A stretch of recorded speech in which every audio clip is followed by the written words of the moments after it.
मित्रों, आज सबसे पहले पाटलिपुत्र की इस पवित्र भूमि को मैं प्रणाम कर कर मेरी बात की शुरुआत करना चाहता हूं। ये जो भूमि है, ये चंद्रगुप्त और चाणक्य की भूमि है। ये भूमि सहजानंद जी की भूमि है। ये भूमि हमारे वीर नेताओं की भूमि है। मैं बिहार में आया हूं तब बाबू कुंवर सिंह जी, जयप्रकाश नारायण, बाबू जगजीवन राम जी, राजेंद्र बाबू और भारत रत्न कर्पूरी ठाकुर को भी प्रणाम कर कर मेरी बात की शुरुआत करना चाहता हूं।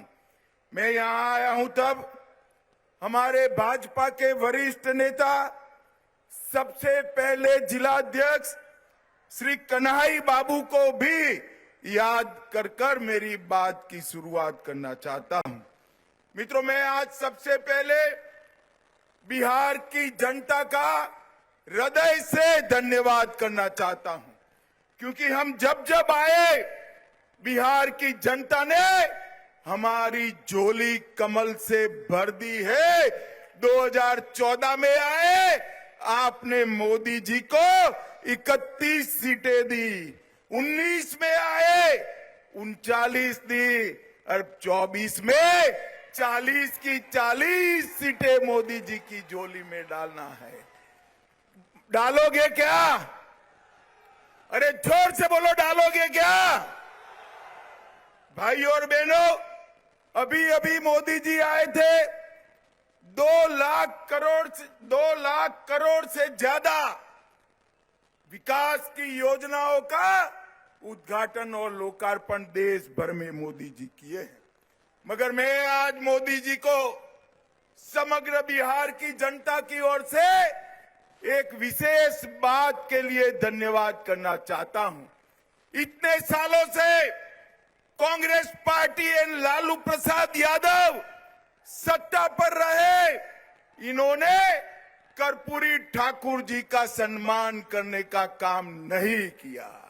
बिहार के पिछड़ा वर्ग के हितैषी और बिहार के जननायक कर्पूरी ठाकुर को भारत रत्न देने का काम हमारे प्रधानमंत्री नरेंद्र मोदी जी ने किया है। कांग्रेस पार्टी ने हमेशा अपने परिवार का सम्मान किया।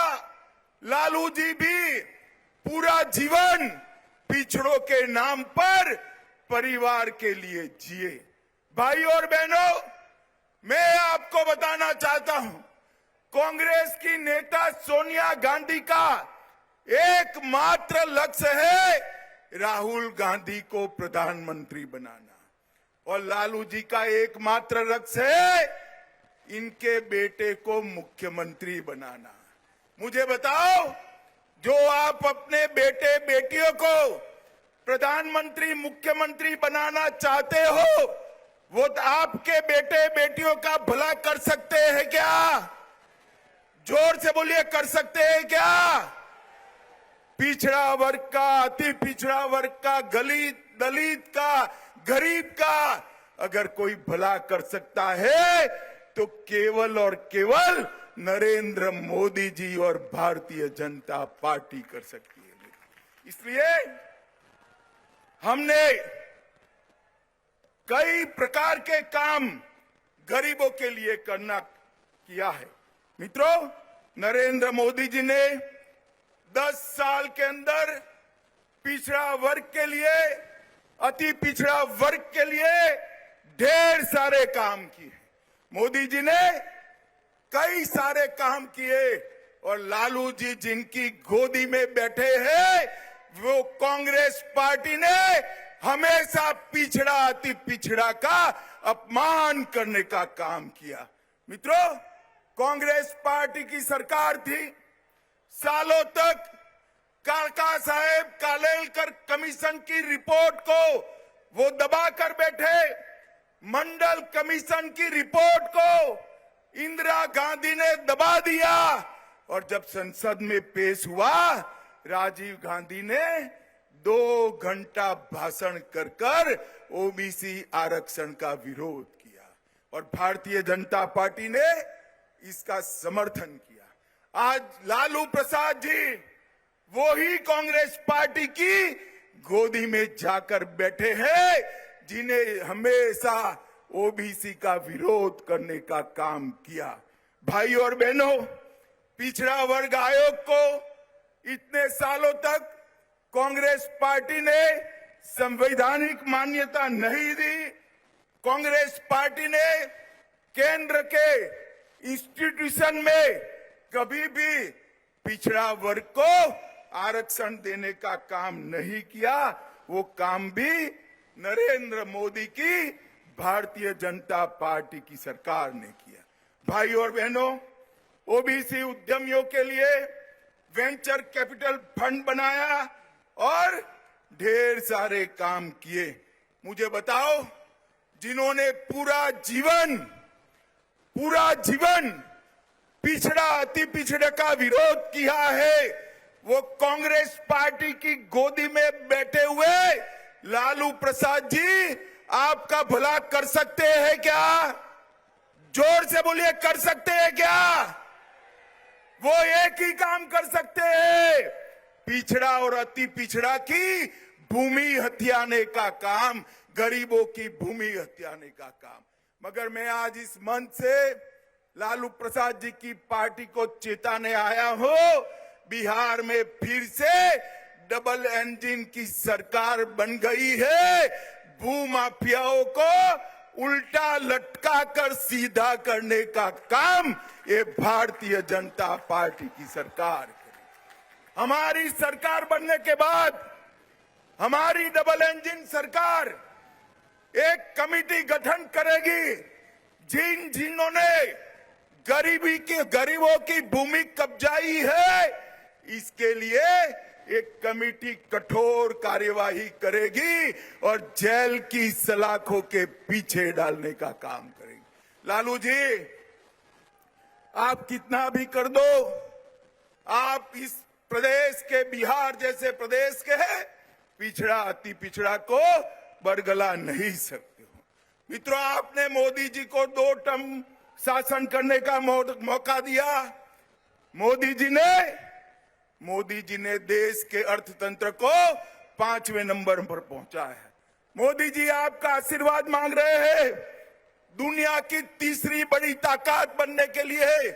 मोदी जी आपका आशीर्वाद मांग रहे हैं आत्मनिर्भर भारत बनाने के लिए, विकसित भारत बनाने के लिए। और ये लोग आपका वोट मांग रहे हैं, अपने कुनबे का भला करने के लिए।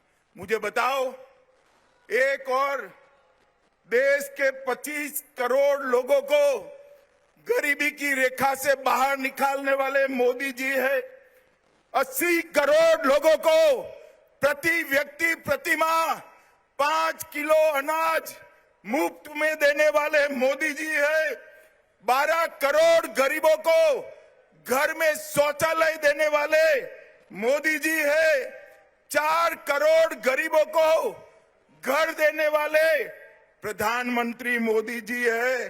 10 करोड़ गरीब माताओं को उज्ज्वला का सिलेंडर देने वाले प्रधानमंत्री नरेंद्र मोदी है। 14 करोड़ गरीबों के घर में नल से जल पहुंचाने वाले प्रधानमंत्री नरेंद्र मोदी है। और अब बिहार के करोड़ों लोगों को, अभी मुझे सम्राट चौधरी बता रहे थे, 1 करोड़ लोगों को कार्ड बांट दिया 2 महीना में। 1 करोड़ परिवार मतलब 6 करोड़ लोगों को 5 लाख तक का स्वास्थ्य का पूरा खर्चा नरेंद्र मोदी जी ने फ्री ऑफ कॉस्ट कर दिया है, मुफ्त में।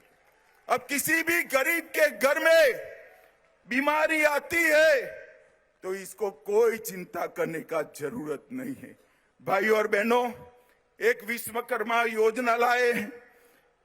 लगभग 20 प्रकार के कामकाज करने वाले विश्वकर्मा भाइयों को 5% से रियायती ब्याज पर 1 लाख रुपया, 2 लाख रुपया और 15,000 का किट देने का काम भी भारतीय जनता पार्टी की सरकार करने वाली है।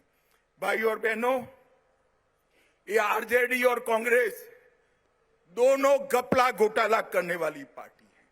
मैं बताता हूं, आरजेडी ने चारा घोटाला किया, वर्दी घोटाला किया, पाइप घोटाला किया, मेगा घोटाला किया, रेलवे के होटल के आवंटन का घोटाला किया, बालू घोटाला किया और बेनामी संपत्ति बेटे बेटियों के नाम से अरबों रुपयों की जब्त की। मित्रों, कांग्रेस ने भी कोयला घोटाला, कॉमनवेल्थ घोटाला, 2G घोटाला, ऑगस्टा वेस्टलैंड घोटाला, लैंड फॉर जॉब घोटाला, बोफोर्स घोटाला, शारदा चिट फंड करने का काम भी कांग्रेसियों ने किया। और मोदी जी एक गरीब के घर से आया हुआ आदमी है। एक चाय बेचने वाले गरीब का बेटा आज देश का प्रधानमंत्री बना है। इतने साल हो गए, 23 साल से मुख्यमंत्री प्रधानमंत्री है मोदी जी। उन पर 25 पैसे का भ्रष्टाचार का आरोप हमारे विरोधी भी नहीं लगा सकते। इस प्रकार का शासन नरेंद्र मोदी जी ने किया है। अंत में भाई और बहनों, मोदी जी को एक तीसरा मौका दीजिए, 400 पार कराइए। मैं आपको विश्वास दिलाता हूं, गरीबी से मुक्त भारत बनाने का काम नरेंद्र मोदी जी करेंगे। पिछड़ा अति पिछड़ा का कल्याण नरेंद्र मोदी जी करेंगे। भाई और बहनों, अंत में मैं इतना कहना चाहता हूं, मुझे बताओ, एक कश्मीर जो है ये हमारा है या नहीं है? ऐसे नहीं भाई, जोर से बोलो, लालू तक आवाज जाए ऐसे। ये कश्मीर हमारा है या नहीं है? धारा 370 हटनी चाहिए थी या नहीं हटनी चाहिए थी? ये लालू, कांग्रेस, सभी लोग मिलकर 75 साल से धारा 370 को संभाल कर बैठे थे। आपने मोदी जी को दूसरी बार प्रधानमंत्री बनाया। धारा 370 को मोदी जी ने 5 अगस्त 2019 को समाप्त कर कश्मीर को हमेशा के लिए भारत के साथ जोड़ दिया। भाई और बहनों, मुझे बताओ, अयोध्या में राम मंदिर बनना चाहिए था या नहीं बनना चाहिए था? जोर से बोलो, बनना चाहिए था या नहीं बनना चाहिए था? यही लालू प्रसाद यादव है जिसने अडवाणी जी को पकड़कर राम रथ को रोका था। लालू जी, आप कुछ नहीं कर सकते, बिहार की जनता हमारे साथ है। मोदी जी ने राम मंदिर का भूमि पूजन भी किया और राम लल्ला का प्राण प्रतिष्ठा करने का काम भी मोदी जी ने। इसके साथ साथ मोदी जी ने इस देश में से आतंकवाद, नक्सलवाद को भी समाप्त किया।